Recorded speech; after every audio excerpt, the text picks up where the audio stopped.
Hello, welcome to my mini vlog. তো এটা ছিল লক্ষ্মী পুজোর ভ্লগ। তো হ্যাঁ, আমি জানি অনেকটা লেট হয়ে গেছে পোস্ট করতে, বাট কি করব বলো। তো লক্ষ্মী পুজোর দিন সকালবেলা আমরা চলে গিয়েছিলাম ঠাকুর আনতে, আর আমরা প্রতিবার এখান থেকেই মাকে নিয়ে যাই। আর এখানে ভীষণ সুন্দর সুন্দর প্রতিমা আছে, এই যে দেখতেই পাচ্ছ। আর তারপরে ঠাকুর কেনার পর আমরা আরও যে সমস্ত জিনিসপত্র লাগে সেগুলো কিনতে ঢুকেছি। এখানে মা সমস্ত কিছু নিচ্ছে। মা স্নান টান কমপ্লিট করে একেবারে এসেছিলো মাকে নিয়ে যাবে বলে, আর এখান থেকে একটা ডাব নিয়েছিলাম আমরা। তো এখানে মা এখন চিড়ে মুরগি যেগুলো লাগে সেগুলো নিয়ে নিচ্ছে, আর ওখান থেকে বেনে দোকানে জিনিসপত্রগুলোও নেওয়া হয়ে গেছে। আর বাপি, আমি, মা তিনজনেই গিয়েছিলাম। মা এখানে কি বলতে বলতে যাচ্ছে, দেখো আমি ক্যামেরা অন করতেই মা আর বলেনি, চুপ হয়ে গেছে। বলো কি যে বলতে বলতে যাচ্ছে, বলো বলো। আমি নিয়ে যাচ্ছি, হ্যাঁ আমার ঘর আলো করে থেকো। ওই দেখো।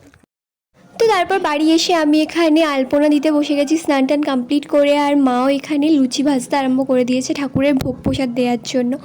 সো গাইস, এই হচ্ছে আমাদের লক্ষ্মী মা। তো এখন বসাবো আসনে, তো ভিডিওটা দেখতে থাকো তোমরা। আর একটা গলার মালাও কিনেছিলাম, একটা আসনও কিনেছিলাম। আমি তো প্রতিবারই মায়ের জন্য একটা করে মালা কিনি, খুব সুন্দর দেখে। এখন পুজোর জোগাড়জাটি চলছে। আর এই যে দেখো, এই পদ্ম ফুলটা আমি ফুটিয়েছি। ফার্স্ট টাইম আমি পদ্ম ফুলটা ফোটালাম, দেখো কতটা সুন্দর লাগছে। আর পদ্ম ফুল আমার খুব খুব পছন্দের একটা ফুল। আর এখানে দিদা আগের দিন রাত্রিবেলা নাড়ুগুলো বানাচ্ছিল। তো মা এখানে সমস্ত রান্না কমপ্লিট করে ফেলেছে, যেগুলো ভোগ দেবে মাকে। আর এখানে আমি সমস্ত কিছু সুন্দর করে সাজিয়ে দিয়েছি প্লেটে।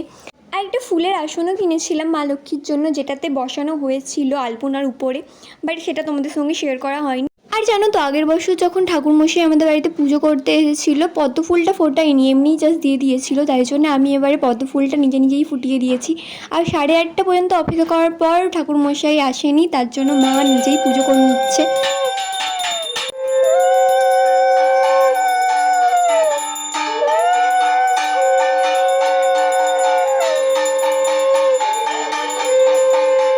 আমাদের পুজো কমপ্লিট, আর আমাদের লক্ষ্মী মায়ের মুখটা দেখো কতটা মিষ্টি দেখতে হয়েছে। আচ্ছা, তোমাদের বাড়িতেও কি এরকমভাবে লক্ষ্মী পুজো হয় জানিও অবশ্যই কমেন্টে। দেখা হচ্ছে নেক্সট ভিডিওতে। টাটা।